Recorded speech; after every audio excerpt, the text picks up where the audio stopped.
Hello Taurus, welcome back to my channel. This is Skeleton Key Tarot and this is a tarot card reading for Taurus. All Taurus placements, Sun, Moon, Rising, and Venus. Wherever you've got Taurus in your chart or in your life, there's something in this message for you. And as always, cross watchers are welcome here too. So let's begin. Messages for Taurus, please. What does Taurus need to know? Okay, before we get into the cards, I was meditating on your energy, connecting with you, and I saw a hawk flying in the sky. I saw a hawk. And no, I did see a hawk last week in meditation too, but I feel like it's connected somehow. Something that may have happened last week, or you saw a hawk last week, or I also felt wings. I felt like I had wings on my own back. Maybe sometimes you feel like you have wings, or perhaps you were a winged creature in a past life, or perhaps these are angels' wings and they are a symbol of protection. And you can imagine yourself, picture yourself, feel it, that you have angels' wings. And this is a symbolic representation, I think, of the angelic presence within you, as well as the angelic presence that is protecting you, because I do believe you have angels around you. And I also feel like the hawk is really important for this message. What does the hawk mean for you personally? Does it have a meaning for you? You could meditate on that. Perhaps the hawk spirit is intending on communicating a message to you somehow. Also, you know, they say hawks have really good eyesight. So anyway, anything else? Oh, I was seeing also the symbol for Mercury. So yeah, there's a communication here. Mercury, the messenger god, the hawk spirit, also a messenger, I think. Seeing things clearly, being very decisive, perceptive, perspicacious, okay? Like you can quickly read the room, right? You're reading the room. You can pick up on energy very quickly. You see things clearly. You are able to make like quick choices, quick, like using your discernment, and it's just like you just know right away because your discernment and your clarity is so clear, right? Your perception is so clear. Anything else for Taurus? I'm seeing the color purple. All right, so your overall energy today is the Four of Swords.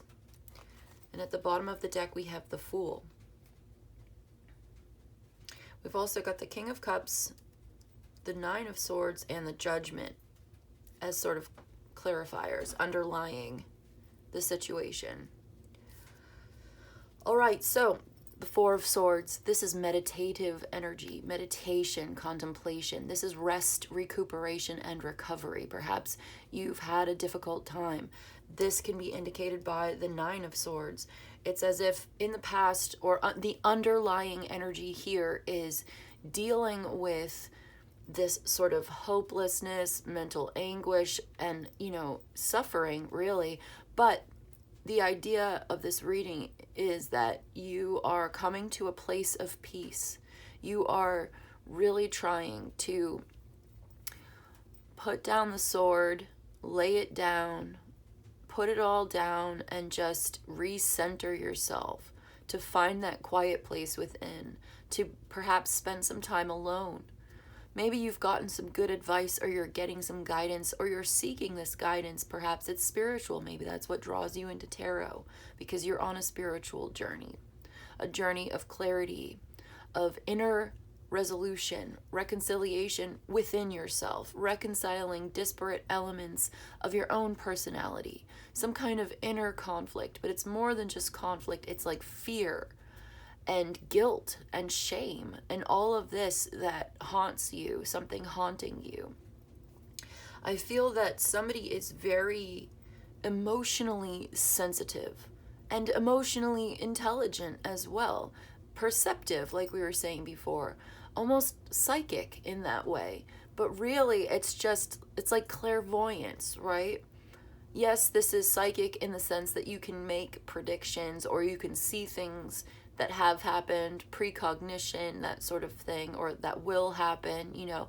But it's also just having this clear vision and being able to read somebody's energy really well. I feel like I'm connecting with somebody who is able to be very quiet on the inside, and this gives them greater sense of empathy or understanding of others because you have this openness to other people's energy. If you walk into a room, or if you walk into a meeting or a situation or an interview or a date or whatever, and you're sitting, I'm seeing this as a vision, I guess I'm channeling this. You're sitting in a space with other people, okay? One or two other people.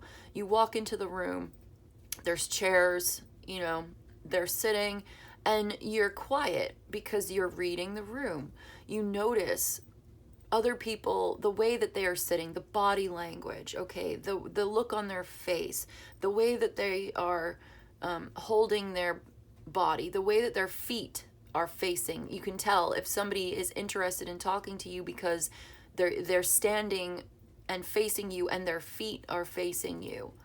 Or you can tell if somebody's not interested in a conversation because like their feet are facing the other way, like they're trying energetically to move themselves out of that conversation. It's like I'm seeing you entering into a party or a gathering or a group somehow, and you just know, okay, this person is feeling comfortable, this person is feeling anxious, this one is feeling maybe hungry. You know what I mean? This one has something going on in their personal life that is drawing their attention away, and they're kind of withdrawn, and they're acting like they are participating, but energetically speaking, their sadness is drawing them to something within themselves. And like you're just quietly picking up on all of these different energies around you. Yeah, you're seeing things from other people's perspectives, and this gives you almost like an outsider point of view. But I think in some ways it also makes you feel isolated in your own head. Okay, I think somebody here feels quite lonely and even unloved or insecure. There's a need for emotional boundaries sometimes, and maybe this is something you already know, something you've already learned about yourself. Perhaps you identify as an empath, right? And so as an empath, your nervous system has been trained by trauma or past experiences to be hyper aware of everything going on, and also to sort of pay closer attention to the negative, because you need to watch out for potential danger, threats, whatever. And so this kind of hypersensitive nervous system can be very draining for you as somebody who's so sensitive. Okay, and this is the kind of thing that maybe you are thinking about, or you are learning about how to detach from this so that it doesn't become your problem. Other people's problems don't become your problem. You don't bring it home with you. You don't bring your work home with you, that sort of thing. Okay, so there is the Fool at the bottom of the deck, which is a very important underlying, Ace of Pentacles. Okay, so we were just going to talk about something new, right? The Fool represents a new chapter in your life opening up. You are kind of inexperienced in whatever this is. You have not yet learned something. There is so much potential. And then we've got the Ace of Pentacles. So again, a new pathway is opening up for you, a new opportunity to plant the seeds of wealth and abundance and stability in your life, especially when it comes to your finances. But this will affect relationships, job, career, anything like that. I see you taking a leap of faith towards this new money path that's opening up for you. This really, really good new opportunity that has the potential, so much creative potential here to be abundant and really worth your while. Yeah. So you're being asked to overcome some kind of a fear that may have been holding you back. You're being asked to forgive yourself or perhaps others, but specifically yourself with the Nine of Swords, Judgment, King of Cups, and all of this. I'm feeling like this is about forgiveness, and it's about dropping your fears, letting go of insecurities. Maybe, all right, I was just going to say letting your guard down, but we were just talking about emotional boundaries for empaths, right? that's one issue. That is one message that's going to relate for some of you. For others of you, there is a need to let your guard down, perhaps in a totally unrelated, different kind of way. This is maybe a separate message. Maybe for some, these two messages are actually very well connected, okay? I know it seems contradictory, but we've got to go with what we're feeling here. If you'd like to criticize me in the comments, feel free. I don't mind at all. In fact, I value your feedback. If you'd like to give me compliments in the comments, I love that too. Really makes my day. But either way, it's not going to stop me or hinder me or, alter my perceptions of my readings in any way whatsoever. I don't know why I have to tell you that, Taurus. Maybe this is something you can relate to. I get a lot of feedback. Some of it's really positive, and that makes me feel good. Some of it's really negative, and that doesn't really make me feel good. But either way, my responsibility to myself is to remain balanced and centered. And yeah, okay, I might feel a little bit good when it's positive, and I might feel a little bit not so good when it's negative, but honestly, it doesn't really move me. It doesn't move my emotional barometer.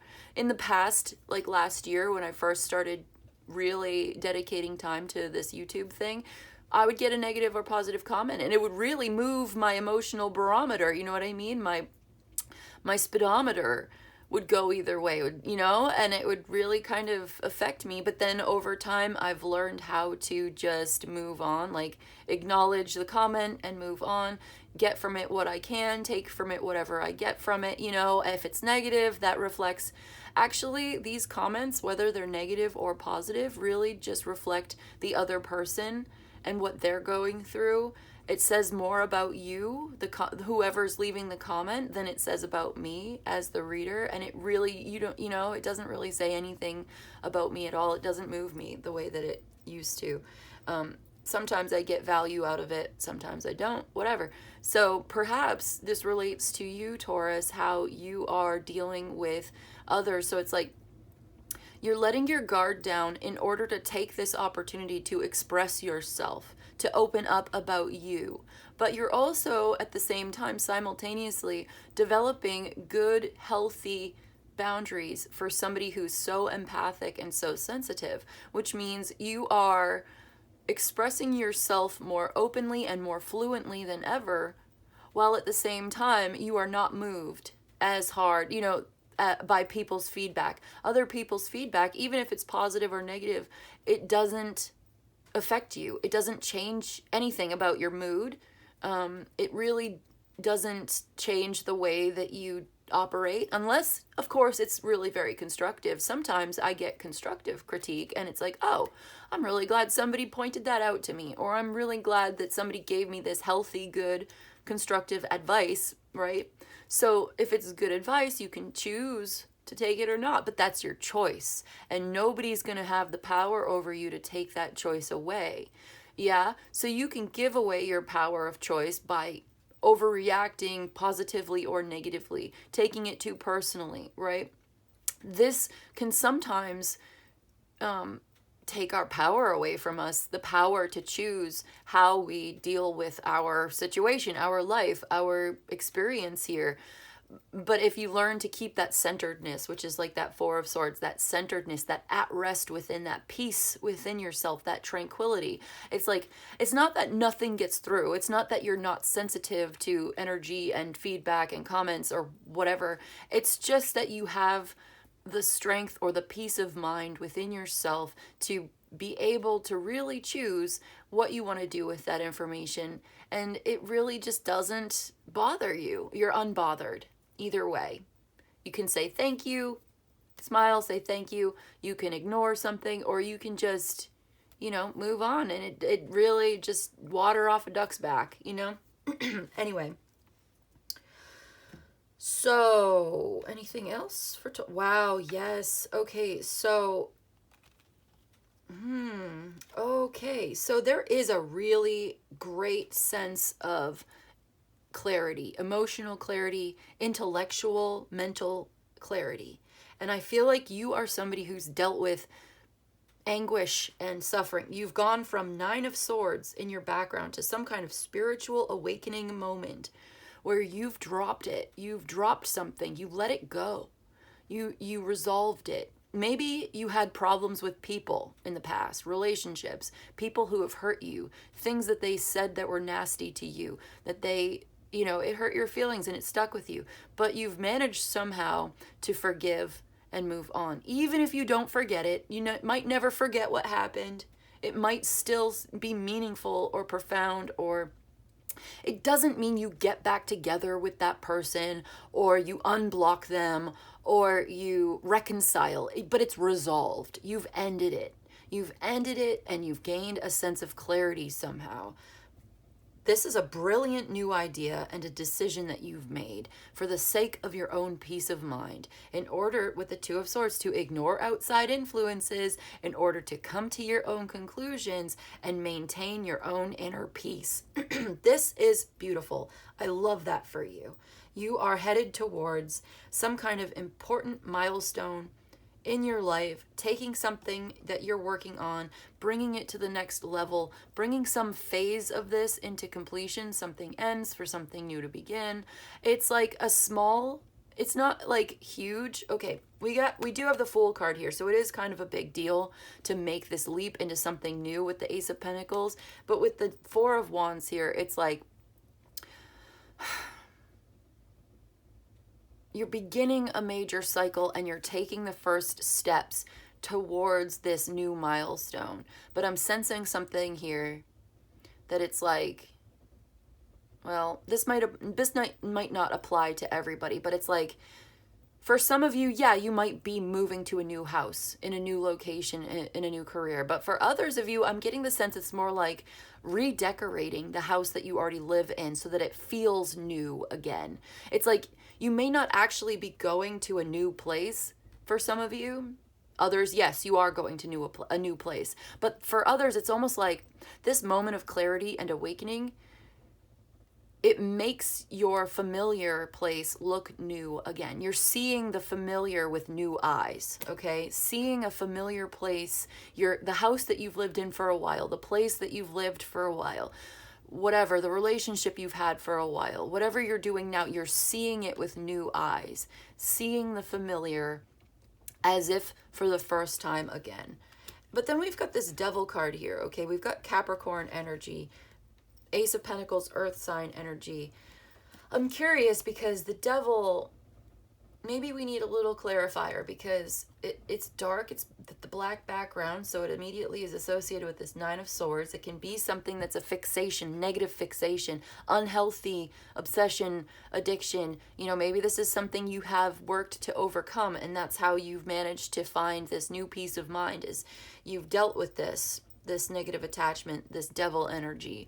This can also be very powerful creative energy as well. This can be a reminder not to allow others to demonize you. This can also be something that's taboo or forbidden, that you're really, society has told you you're not allowed to do this, you're not allowed to be this.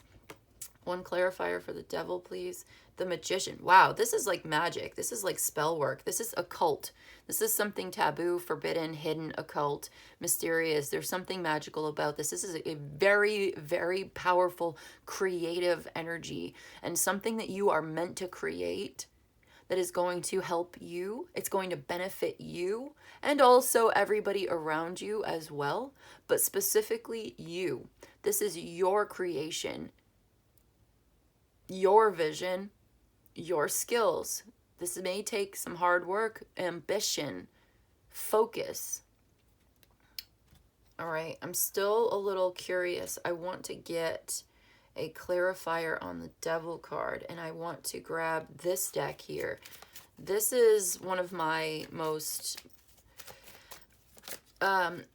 this deck is like sweet and sour, Sour Patch Kids. First it's sweet, then it's sour. This deck is sometimes so nice and gentle, but other times it is the meanest deck that I own. And I feel like I need to use it sparingly. It's the only deck that I take reversals, and I can use it as like a clarifier. Okay, that's what it is. Mastery. You are mastering your skills, mastering your life. It's about self-mastery. It's about being an expert. Yes. Apprenticeship and focus. That's what we were talking about. So we were on the right path. But what it was saying is it's about mastery. And at the bottom of the deck, there is hardship, worry, and isolation as well. So you may have been going through especially this feeling of isolation because it's lonely at the top of the mountain. That's what I just heard, and that's true. But you're mastering your craft. You're mastering your spell work, your witchcraft, or just whatever it is that you're working on, your skills, your 8 of Pentacles and your 5 of Pentacles. So it's like you're straightening out your life. It's regeneration, survival, and rising above. Yeah, that's what it's all about. You're rising above, but it's lonely at the top. And I feel like you are dealing with some of that, but you are making peace with your situation. You are resolving or reconciling yourself to the loneliness of self-mastery. Yeah. The Capricorn, the mountain, the goat at the top, mountain goats, they're a solitary creature. It's all about mastery. So you are going towards something and you are going to end up mastering this Ace of Pentacles situation, this new job. This is it's like right up your alley. This is like speaking to your specific skill set. You are putting your skills and your talents. You are an expert. You are a specialist. You are the master at this craft. You are mastering this craft. So this may be a new opportunity for you to master your craft or to hone your skills and just focus on your work, and you're building up your inventory. You're building up your skill set. Perhaps this is an apprenticeship. Maybe you're just starting a new career, but you're going to end up rising to the top in this career and making probably a lot of money as well. And I feel like maybe you're worried about this somehow. You've dealt with hardships in the past. We're talking about isolation. We're talking about worry, but this is you taking control, mastering it, straightening out your life and getting on top of things and really dedicating and focusing on this hard work, doing the work and making it happen. All right, that's what I've got for you. So we're going to use my new archetypes deck. I just got this deck. I've seen other people use it. I just love it so much. I'm so glad I purchased this deck. I'm going to use it to confirm, clarify, and close the reading. So this is going to be your closing message if you'd like. 1 oracle card. You can stick around for that. I'm going to read from the book because, like I said, I just bought this deck recently and I have not memorized it yet. So we'll learn it together. If you're interested. Let's get 1 card for Taurus, please. Okay. That's 2, but we'll take it. We've got, Eros and the Lover. Wow, look at that. Eros and the Lover. We'll read for both. Right, so there's a King of Cups here. This could be your lover, or this is a loving, dedicated, nurturing, masculine water sign energy. Somebody who's trustworthy. They make a wise counselor. They're very emotionally mature and sensitive and intelligent, emotionally intelligent. Okay, so, but let's just see, because this felt like a career reading. This felt like a reading just for you. This was your energy. We tapped into your energy, Taurus, and we talked about where you're going right now. There's that 9 of Cups. So perhaps this is touching upon a wish fulfillment, something that you deeply desire. A sincerely held wish will be granted, but but right now you're going through a transformation. You're in that Scorpio death card, right? So perhaps this is the future or something that you're looking forward to. You're taking a leap towards this, and mastering your craft is leading you to this. Okay, let's read from the book. Let's get to it. All right. I'm just going to stick these here. We'll figure it out in a minute. Hold on. I'll rearrange it in a minute, but let's see. We'll do Eros first, and then we'll read for the Lover, because we got 2, and if you like that idea, you can stick around for that, and if not, that's okay too. But let's see. For those of us who want to know what this says. Eros, number 71. Did I already miss it? Yeah, I did. Hold on. There it is. Eros, it says love as desire. Like that's the lover, Eros. This is kind of beautiful. So I feel like this closing message is going to be about you and your lover. It says love as desire, eroticism, and sensuality.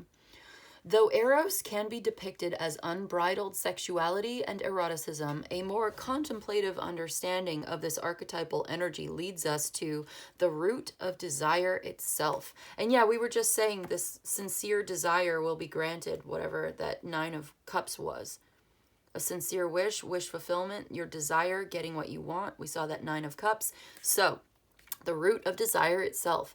What do we long for? Why are we awakened by love? What makes us hesitate in the face of intimacy? Eros reconnects us with the primal longing to merge with another human being, nature, music, art, plants, food, or anything that we perceive we are separate from. Eros allows us to momentarily unite. Our heart embraces otherness, and in doing so, we further understand our own. Our life force awakens. This card reveals an inevitable initiation into love's labyrinth. You may find yourself swirling in a new territory of desire and sensuality. Explore the labyrinth with a curious and honest heart, and remember, though the way is circuitous, you are always being led towards the center. That initiation reminded me of like the Fool, the Ace of Pentacles, something new beginning. And look at that, the Devil. It's like there's the two. This is very passionate, erotic energy, that erotic side of the Devil. Very procreative, very sexual, very like obsessive desire, longing, and attachment. Okay? So it could be that there is also this new sexual relationship that's very physical, right? It says in the light, and when this card is light, it is passion, playfulness, and sexual health. When it's dark, it's madness, projection, and obsession. Okay, if you'd like to go deeper, you can read into Love Sonnet number 11 by Pablo Neruda. I love Neruda. And Basket of Figs by Ellen Bass. Plato reminds us that Eros can be experienced as platonic love. It is activated when we witness beauty and truth in the world, when our barriers soften. Maybe you've been afraid to be open because you know how sensitive you can be and how attached you become. But you're being told to like release that and to, in some ways, have good boundaries, of course, but in other ways, open up and maybe soften a little bit. You know, being soft and forgiving and receptive, right? It says, the Hindu goddess Lalita, she who plays, can help activate Eros energy. She is also known as Kameshvari, the Empress of Desire. And Empress energy is Venus, that's Taurus and Libra. So let's see. We like that. There's desire. There's a strong desire here. And perhaps that's what you're manifesting, this new, passionate relationship. Now, usually the Ace of Pentacles, we don't think of that as being very passionate. But who knows with that Devil card being there. Perhaps it's talking about like sensuality, which is very earth energy, which is Taurus. So it could be a Capricorn and you understand each other. Or somebody with Capricorn placements maybe. All right, hold on. Let me see. Yeah, I'm just feeling like this balance between the soft King of Cups, open heart, softness, and the tough, hard, devil type energy. There's like both of them. But maybe we need both. Maybe we need a balance of both to be really healthy in a relationship. Okay, the Lover, number 17. Where is it? It's number 19, 18, 17. The heart, the beloved, the devoted. That's like the King of Cups. That devotion, that beloved. Okay, pulsing through the heart of the lover is gratitude. The lover appreciates and experiences the world through the senses, reveling in beauty, song, art, music, scent, and sensuality. The Eros was talking about art and music and all of that too. So you may be an artist or a musician or something. Your lover is an artist. Yeah, the King of Cups is an artist. Okay.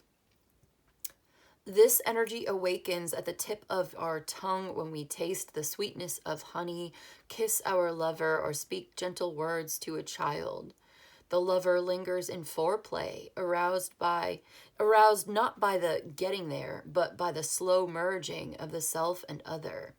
This energy is usually experienced for short periods of time, as in order to feel it, we must be fully present and awake, with no expectations or rules about what should be.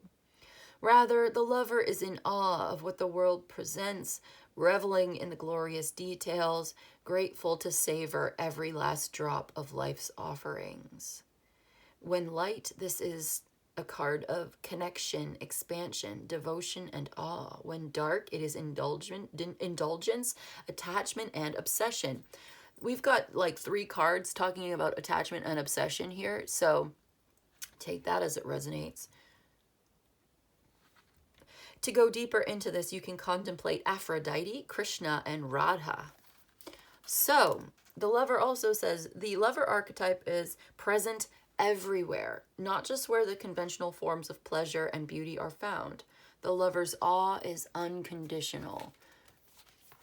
When you hold someone's gaze for several moments, you'll feel the lover within you awaken. It is common to seek the lover in another. The true gift is finding the lover in yourself.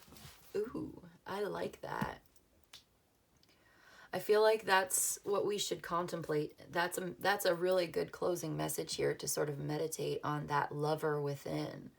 And perhaps this will help us if you've got insecurities here about, you know, connecting emotionally, being vulnerable, being in love. Maybe this is what the judgment and all of this is talking about, is rising up, letting go of those fears, forgiving yourself, reconciling within, finding that 4 of Swords, peace within yourself, place where you are at rest and at peace and quiet, very quiet within, so that you can open up towards this new opportunity. Yes, to create self-mastery. Yes, to focus on this work, to overcome this hardship, but also to find the lover within and to enjoy and to be grateful. And perhaps also to deal with some kind of obsession that you may have. Somebody might be obsessed with you. You might be feeling obsessed with somebody else. You're deeply attached to something. But for whatever reason, that 9 of Swords being there, you know, it's telling us that there's something perhaps unhealthy about this. Perhaps you want something that you can't have, and you're working on getting it, and you will get what you want. You will get what you want. And I think you are obsessively thinking about this because you feel isolated and alone. And maybe you feel unloved or insecure, but you are loved and you are lovable just the way that you are, because you are the way that you are. And that's what I've got for you today, Taurus. Find the lover within. Yeah, I like that. I think you may be connecting with a new love relationship that is very intense, very passionate, and you just can't stop thinking about each other, and it's mutual. But I think it's important to be balanced, to be at peace within the self, and to find that lover within so that you can be grateful and really savor and really appreciate the connection when you meet this lover on the outside, you know, without, right? Like there's the lover on the inside, and then you know, which is like the archetype of the lover within yourself, so that when you meet your lover in real life or in the physical or in the 3D or whatever you want to call it, you can really enjoy the connection. Something about this mastery of self, overcoming this problem, is bringing you into alignment with this strong, powerful love connection that you're really going to enjoy. Especially if you are at peace within yourself, this enables you to really enjoy each other's presence when you meet again, because you will. You will meet again. So yeah, there's this loneliness on the one hand, and then this deep, strong connection on the other. And I think we're bringing things into balance and into alignment for the best and highest good, and for the greatest spiritual and emotional, etc. development, personal development of everyone involved. Okay. Do you agree with me? Do you disagree with me? Let me know. I love to hear your comments, and you know, I read them all and I love them all, positive, negative, or anything in between. But that's what I've got for you today, Taurus. I hope this was helpful. I hope this was of service to you. If you enjoyed this and you'd like a personal reading, we can do that. You can email me. I'll let you know how it works. You let me know what you need. But in any case, I just want to say thank you so much for joining me today, and I'll see you in the next one, okay?